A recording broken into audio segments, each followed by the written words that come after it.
ഹിമാചൽ പ്രദേശ് വൻതോതിലുള്ള മൺസൂൺ മഴയിൽ വലിയ നാശനഷ്ടങ്ങൾ അനുഭവിക്കുന്നു. ജൂൺ 20 മുതൽ ജൂലൈ 19 വരെയുള്ള കാലയളവിൽ മാത്രം 119 മരണം, 34 പേർ കാണാതായി.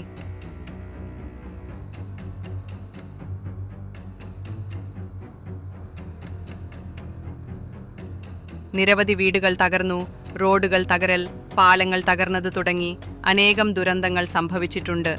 മഴ തുടരുന്നതോടെ റിസ്ക് ഏരിയകളിലുള്ളവരെ ഒഴിപ്പിച്ചുകൊണ്ട് ദുരിതാശ്വാസ ക്യാമ്പുകൾ തുറക്കുകയാണ്.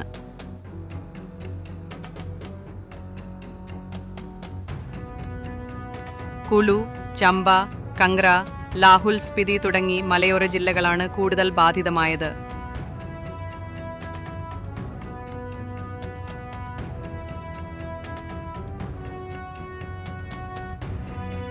സ്വേൽ ദുരന്ത രക്ഷാ സേന, NDRF സേന, പോലീസ് എന്നിവരുടെ നേതൃത്വത്തിൽ ഉയർന്ന കനാലുകളും പാളിച്ചപ്പെട്ട റോഡുകളും കടന്ന് രക്ഷാപ്രവർത്തനം തുടരുകയാണ്.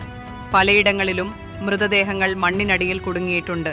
പാതകളും വൈദ്യുതിയും തകരാറിൽ, പ്രധാന പാതകൾ അടഞ്ഞുകിടക്കുന്നു. വൈദ്യുതി വിതരണത്തിൽ വലിയ തകരാറുണ്ടായിട്ടുണ്ട്.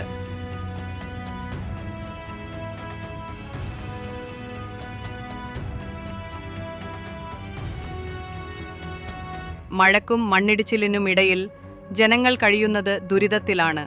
ഹിമാചൽ പ്രദേശ് സർക്കാർ ജാഗ്രത നിർദ്ദേശങ്ങൾ പുറപ്പെടുവിച്ചിട്ടുണ്ട്.